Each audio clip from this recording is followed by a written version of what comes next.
So you want to buy a house. Of course, buying a house comes with some paperwork. In this video, I'm going to show you the paperwork that you and your buyer's agent will do in order to get you to your goal of owning a new house. Hey, this is Cody. If you or anyone you know is looking to buy or sell real estate for any of the reasons you see listed on your screen now, or any other, please consider giving me a call. Here are just a few of the services that I offer, and we custom fit each one to fit your situation individually. Here is a group of professionals that I work with to ensure that your transaction goes as smoothly and as quickly as possible. And until next time, the best deal for you is the only deal for me. Quick disclaimer, I am not an attorney. This is not legal advice. This is just simply me showing you the contract and how I go about filling it out. If you were to find yourself in a lawsuit, do not call me, call an attorney. If you were to call me, I'm just going to refer you to an attorney. So this is an RF 141 exclusive buyer representation agreement. It is a state approved contract. And if you want a buyer's agent to represent you through the transaction of buying your first home or your next home, this is the paperwork that you would sign. As for me, I will not show a property until I have this document signed, so I know that the person I'm working with is serious about buying a property, because after all, time is money and gas ain't cheap.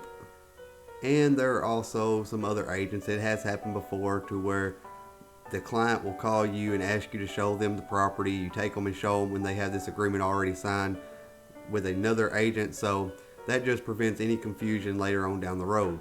Along with getting this document signed, I'm also going to have a few questions for you. Many other agents probably will also. They're going to ask you for a proof of funds letter and a timeline. So if you were to tell me, I'm not in no hurry, I'm happy where I'm at, if I were to find a good deal, then I might make a move. That tells me that, okay, I'll show you the property if you've got the available funds and you're willing to sign one of these, but I'm not going to get in a hurry. I'm not going to sacrifice another part of my day to do that. But if you were to tell me, my lease is up in 30 days, I got to find something, I've been approved, I'm ready to go, we got to do this now, then I'm going to get on the ball a little bit. Or my wife is 7 months pregnant and we've got to have a place before this baby comes. Okay, let's go find you a place. I'm going to drop what I'm doing and we're going to do this right now. So don't be surprised if you get those types of questions. I look at this as more so of a partnership. When you succeed, I succeed. If you're standing still, that causes me to stand still. So that's why those questions are asked. So in line 1 there, it says brokerage or firm. If I was the one representing you, it would say Exit Realty, Blue City. It would have the address of the firm on line 2. Line 3 would be the buyer, which would be you. Line 4 talks about the terms. So this becomes effective on January the 4th, 2023. That actually just auto put in there because that's the day I open this document up. And then the next line says is between the client and the buyer, which your name will be typed in there, and the broker, which the broker's name will be typed in there. And this agreement terminates at 11:59 on January 1st, 2024. I just punched in the date there. Line 17, types of property sought by client. A, general description, size, and location. In that box, I just type in single family homes located in Tennessee. B, price range and terms. Just an example, I would know what kind of budget you're working with, so I might would say $150,000 to $200,000, just an example there. C, sources to be searched for property. I would type in there any source as directed by client. D, other terms and conditions. If you wanted to add something there and we agreed on it, we could type it in right there. E, property specifically exempted from this agreement. Now myself personally, I work with a lot of investors and I don't want them to think I'm trying to get one over on them, and I'm not. So in that box I type in any property not brought to the attention to the client by Cody Milholland. Client duties, these are your duties. Number 3 on line 26. A, purchase property exclusively through broker during term of this agreement. B, to furnish broker on a timely basis with any necessary personal and or financial information to ensure client's ability to purchase. C, client is not under exclusive right to buy contract or exclusive buyer representation agreement with any other agents at this time, which I just talked about earlier. Some agents will send their clients out for you to show them a property while they're already in a contract with the client, and then the offer will come in from that agent after they've seen it with another agent. D, if a client utilizes the services of another real estate broker or deals solely with a seller's agent or seller directly at any time during this effective period of this agreement and or extensions thereof, and then enters into an agreement with a seller or owner to purchase any properties described above, the buyer still owes commission to the broker provided herein. So this actually saved me one time, because I actually had a buyer call me on the phone one night at like 8:30 at night and said, hey, this is what I'm looking for. Do you know of anything?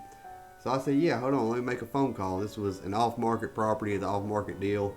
So I called another guy on the phone and said, hey, you got that property over there. Would you be interested in selling it? Yeah, I'll sell it. Okay, how much you want for it? Okay, so I called the buyer back, let him know. Well, what happened in this situation was, it turned out the buyer and the seller already knew each other, and at that point they wanted to cut me out of the deal. So the day before closing, they called off the deal, and then 2 weeks later got together amongst themselves and did the deal. But luckily I had one of these contracts and I was still able to earn my money after providing my services. E, to authorize broker to negotiate for a fee paid by the seller and or seller's agent, the payment of which shall be fully disclosed to the client. So typically, having a buyer's agent does not cost the buyer anything, because the seller agrees to pay a commission to the seller's agent, and then that seller agent splits that commission with the buyer's agent. That's why 90% of people who buy a home have a buyer's agent. But there are those times, and this is what E is talking about here, if fee is not offered or paid to broker, as could occur, for example, in purchase of an unlisted property, client agrees to pay the broker a total of, and then right here you would put in a flat fee or a percentage-based commission, just whichever the person would want to do.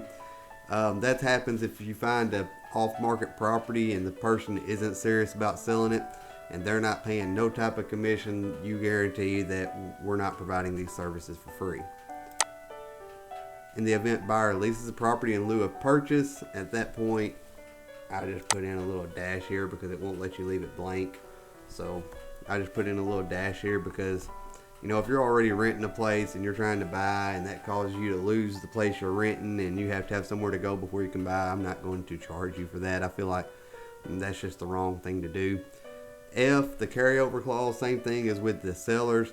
If you want to buy a house and this contract is expired and we type in 90 days here and this contract has expired, as I said before, and we end up finding you a house within that 90 days, then this contract is still valid. I'm still representing you. You would still owe me the commission if it was an off-market property. For agency, it starts to talk about the definitions of who everybody is. Once we get face-to-face, we can talk more about that and go into depth on who everybody is.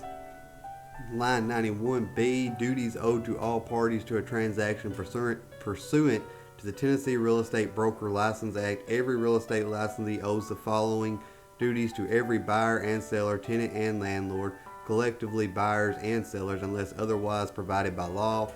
And this is another thing we can go into more face-to-face and actually read them and go over them together. C, duties owed to the client. In addition to the above, the licensee has the following duties to client if the licensee has become an agent for or designated agent in the transaction.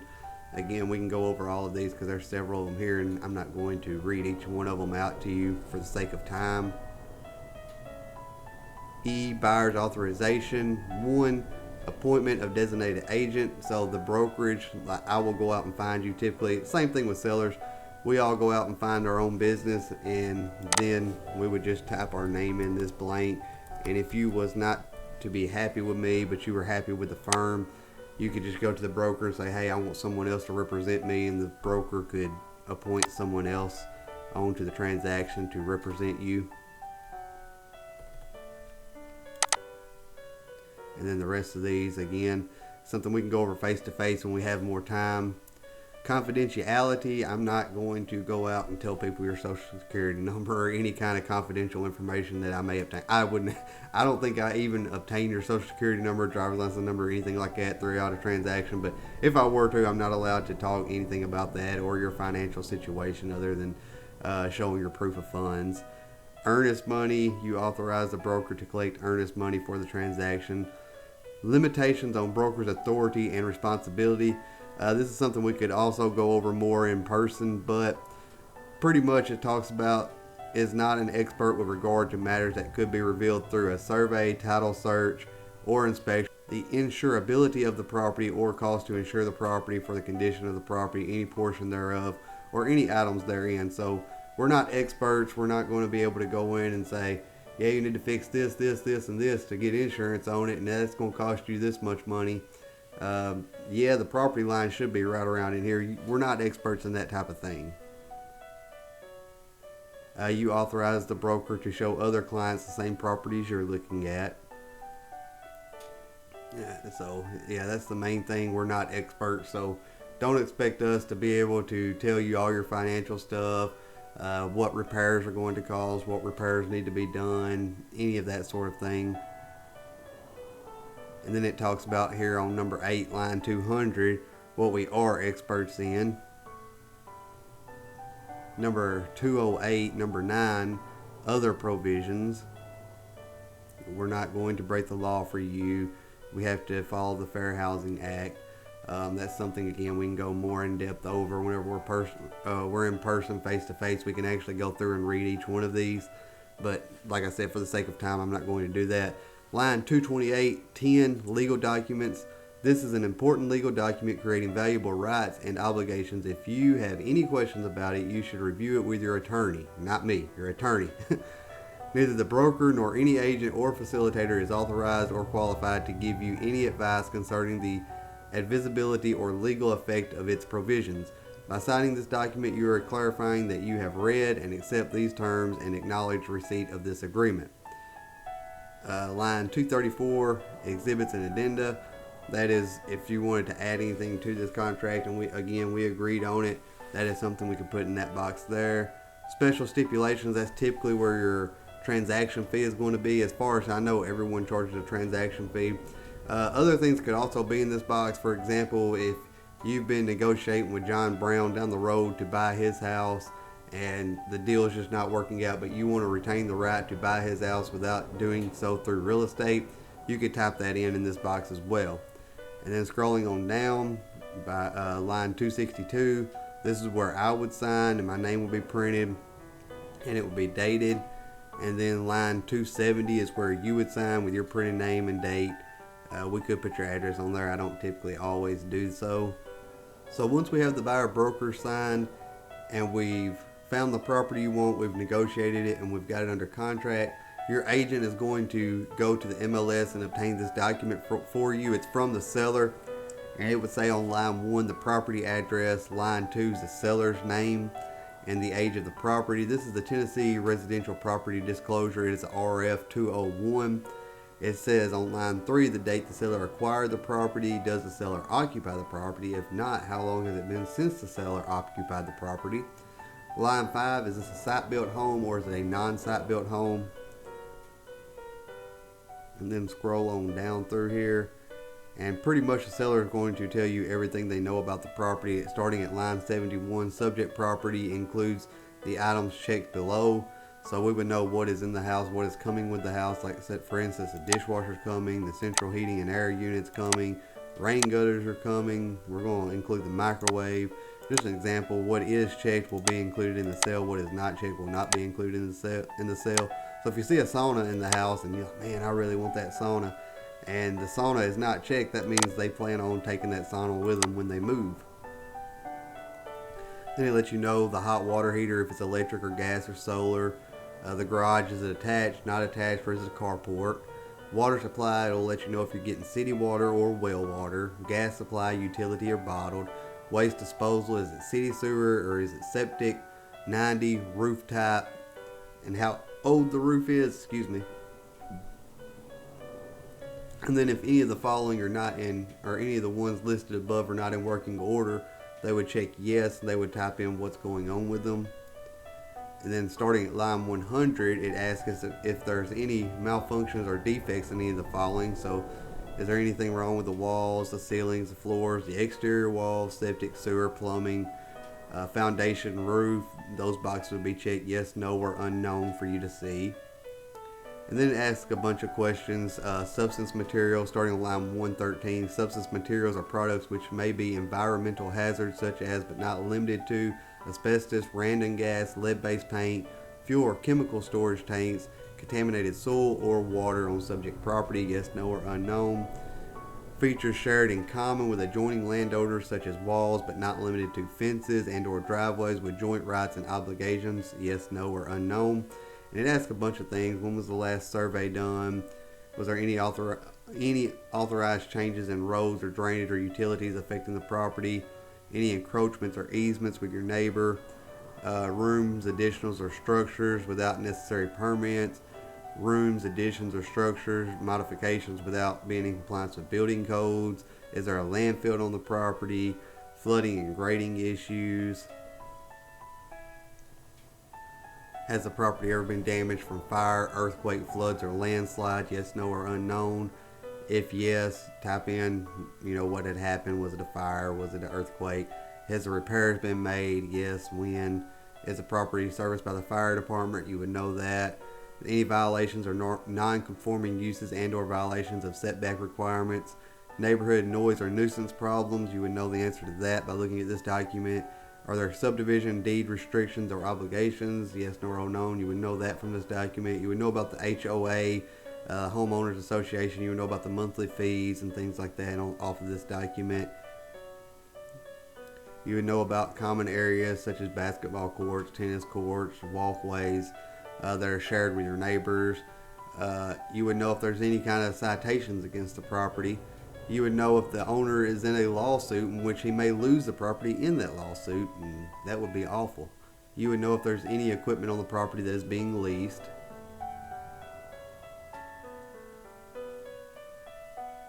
Injunction well. Is the government coming out to do soil tests? Has there ever been a sinkhole on the property? This pretty much just tells you anything and everything about the property. I couldn't really think of anything else that I would want to know about the property. I'm sure somebody out there somewhere will. Then the seller would sign it and date it, and then you would sign and date it saying that you have seen and read this. And then also we would have the lead-based paint disclosure, which is an RF209. If the house was built in 1978 or before, the owner would have to sign this. If the house is built in 1979 or after, this document doesn't even have to be a part of the transaction, but it would have the property address, and then the seller would check. Seller has no knowledge or records or reports of lead-based paint being in the housing. Or if the seller is aware of it, they would check this box, they would type in the proof they have, and then you would have the right, you could check in the box that you have the right to do a hazards test, or you waive the right to have a hazards test done. That would be up to you. And then the seller would sign it, the buyer would sign it, which would be you. The agent representing the seller would sign it, and then the agent representing the buyer would sign it. And then it would have the listing company, which would be the company representing the seller, the licensee representing the seller, the selling company, which would be Exit Realty Blue City if I was representing you, and then my name. And lastly, this is another document the buyer's agent who is representing you would go to the MLS or to the seller's agent and get for you to fill out at line 8. This is where the property address will be. This is a confirmation of agency status, just confirming that people say who they say they are, and they are representing who they say they're representing. So here would be the seller's name, and here would be the buyer's name, or license, the agent representing the seller, excuse me. And then the buyer's name would be here, and then my name would be here. Then they would have a checkbox over here, and then I would have a checkbox over here. And then they would sign it and date it over here, and then you and I would sign and date over here with the company, and then their company will be listed right here. So that is going to do it for this video. I hope you guys got some information from it. If you are thinking of buying or selling your property, consider giving me a call. I can definitely help you out. At least let's have a talk and let's interview together and see if it will be a good fit. So until next time, the best deal for you is the only deal for me.